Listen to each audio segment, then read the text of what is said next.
Rahayu, rahayu, rahayu, salam sejahtera, salam kebajikan, salam cinta kasih selalu untuk sahabat pencinta SP dimanapun sahabat semua berada. Pada tema Sang Kinasih saat Raw Penyakit kali ini, kita akan mengangkat satu judul, yakni terbukanya gerbang Dajjal atau Satrio Piningit. Wahai para putra putri Nusantara, terbukanya sebuah gerbang tentunya akan banyak sekali yang mengartikan gerbang apakah yang terbuka.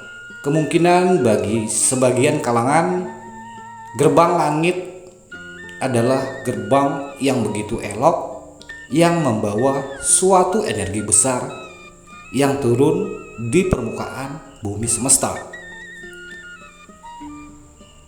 Terbukanya gerbang yang penuh energi besar ini terkait tentang kemunculan sosok yang akan membawa kemakmuran, pencerahan, dan wawasan yang begitu bisa membawa kita pada era kesadaran, di mana kalangan spiritual sebagian juga memahami tentang konsep ada 7 cakra yang terbuka di dalam tubuh manusia. Dari cakra yang paling terendah yang berada di titik ekor sampai cakra mahkota yang letaknya ada di atas kepala ataupun umbun-umbun kita. Gerbang langit yang dimaksudkan oleh sebagian orang adalah terbukanya pencerahan, pemikiran, kecerdasan, segala pengetahuan-pengetahuan yang berlandaskan baik itu secara sains ataupun secara di luar logika atau secara keimanan. Hal-hal yang berkaitan dengan kesadaran tentunya ini juga berkaitan dengan akal pikiran yang logis. Setiap era generasi, secara zaman ke zaman, tentunya manusia ini selalu beradaptasi bahkan berevolusi ke arah yang lebih berkembang, di mana akal pikiran manusia pun juga turut semakin berkembang. Di dalam naluri kemanusiaan, semua manusia ingin kebaikan, ingin kesejahteraan, dan ingin keselamatan serta kenyamanan. Di dalam perkembangan akal pikir manusia, masing-masing juga memiliki kecerdasan serta pemahaman dan panggilan-panggilan jiwa untuk menjadi yang terbaik ataupun membawa kebaikan di Nusantara kita tercinta. Saat manusia itu telah terbuka gerbang-gerbang kecerdasan dan pemahaman di dalam pikiran-pikiran mereka, tentunya mereka juga akan memiliki pandangan-pandangan khusus yang mungkin juga akan berbeda-beda konsep dan pemahamannya, di mana tujuan utama dari orang-orang yang telah terbuka gerbang kecerdasannya atau yang bisa disebut juga gerbang langit. Gerbang langit titiknya adalah di puncak kesadaran diri manusia itu. Terbukanya cakra yang paling tinggi di diri manusia itu adalah terbukanya gerbang cakra mahkota, tempat mereka memiliki daya pikir dan kecerdasan untuk mengelola semesta atau untuk menjadi sang pemelihara di bumi Nusantara. Saat orang-orang telah memiliki kesadaran dan pemahaman bahwa sesungguhnya Nusantara kita tercinta ini memiliki potensi emas, potensi yang luar biasa yang bisa dapat membawa kemakmuran pada kehidupan manusia. Alam yang begitu memiliki keberlimpahan. Tentu saja segala keberlimpahan yang ada di alam semesta Nusantara itu membawa manfaat dan maslahat bagi kehidupan manusia yang ada di dunia. Dengan kecerdasan dan pemahaman masing-masing orang yang telah tersadarkan melihat potensi-potensi yang ada di bumi Nusantara, tentunya mereka akan berupaya mengelola segala potensi itu untuk kemakmuran dan kemaslahatan. Namun perlu digarisbawahi, bangkitnya kesadaran orang untuk mengelola, memelihara segala hasil kekayaan yang ada di bumi Nusantara itu bervariasi maksud dan tujuannya. Ada yang benar-benar untuk memakmurkan kesejahteraan menyeluruh ataupun seluruh lapisan masyarakat. Ada juga yang berlomba-lomba ingin mengambil, ingin mengelola untuk kesejahteraan anggota ataupun golongan mereka. Hal ini akan mendampak menjadi sudut pandang yang berbeda-beda di antara satu dengan yang lainnya.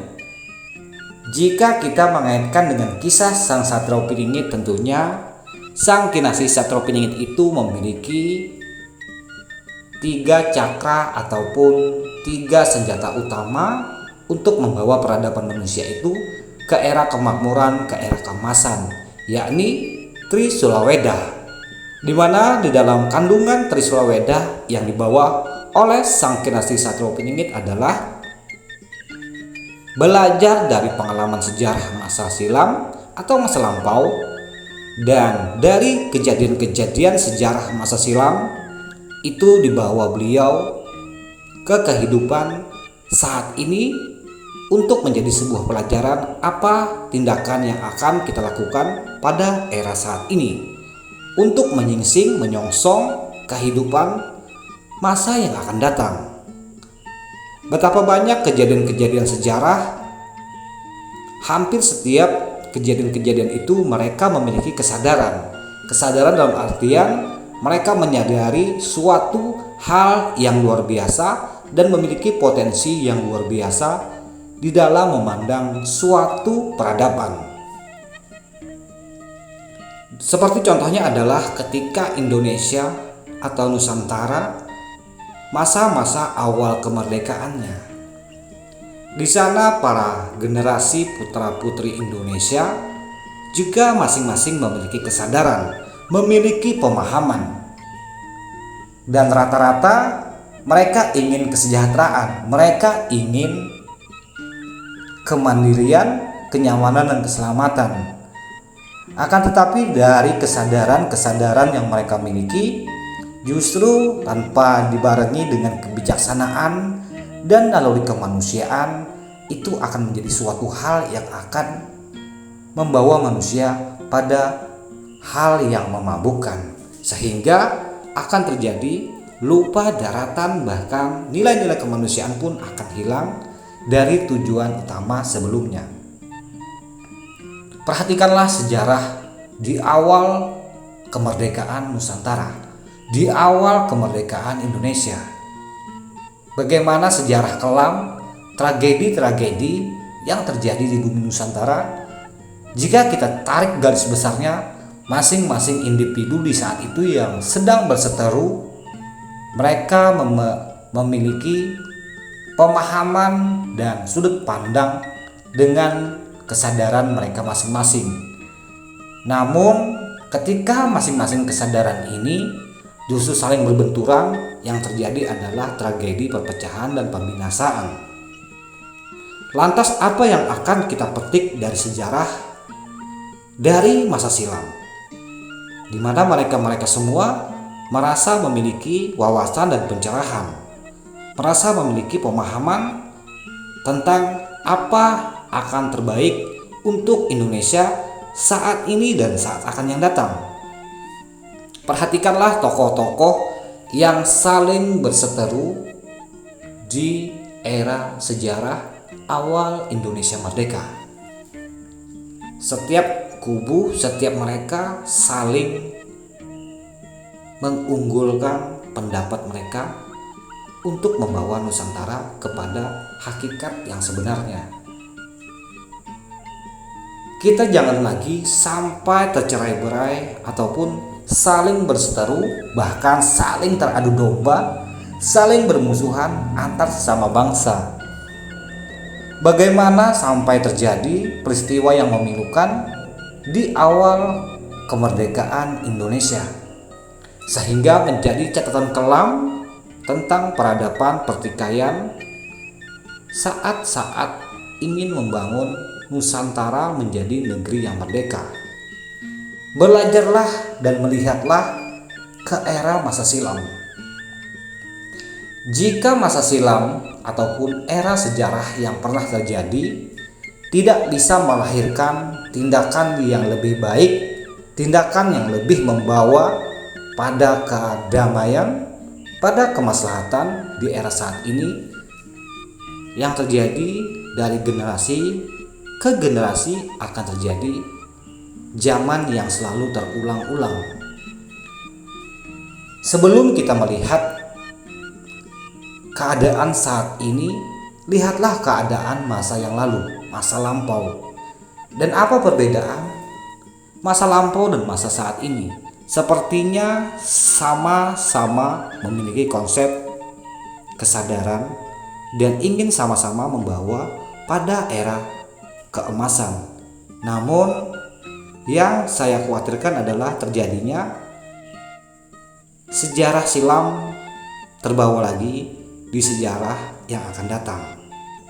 Ketika manusia-manusia di bumi Nusantara tidak bisa menemukan garis benang merah masa silam, tentunya wolak-walik zaman ataupun perputaran zaman akan selalu seperti yang sudah-sudah.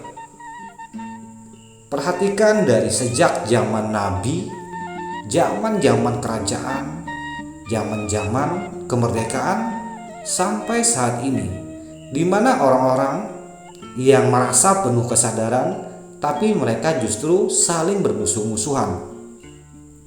Di mana orang-orang selalu menggaungkan permusuhan karena merasa setiap kesadaran yang mereka miliki akan membawa dampak dan manfaat kemaslahatan di kedepan kemudian harinya. Namun di antara perseteruan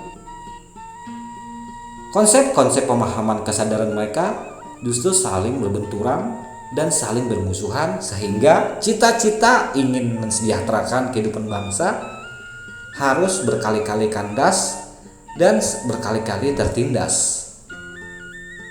Jika generasi saat ini tidak bisa merenungi, tidak bisa menemukan titik benang merah pada kehidupan masa silam, ketahuilah wahai putra putri Nusantara, peradaban zaman, permusuhan, pertikaian, dan pertumpahan darah akan selalu terulang-ulang. Namun dengan peradaban yang berbeda, tetapi justru kejadian-kejadian masa silam akan selalu ada di masa yang akan datang dan seterusnya. Untuk itu bagaimana cara kita sebagai generasi penerus putra putri Nusantara agar bisa memutus rantai-rantai yang selalu membuat perputaran roda pertikaian itu selalu terjadi dari era masa ke masa. Semoga pesan singkat ini membawa kesadaran untuk kita semua agar bisa merenungi lebih dalam lagi tentang apa tujuan putra putri Nusantara di dalam membawa Nusantara menjadi mercusuar dunia tanpa pertumpahan darah, tanpa permusuhan satu dengan yang lainnya. Salam santun, salam rahayu, salam kebajikan, salam cinta kasih selalu untuk sahabat pecinta SP dimanapun sahabat semua berada. Rahayu, rahayu, rahayu, Sagung Dumadi.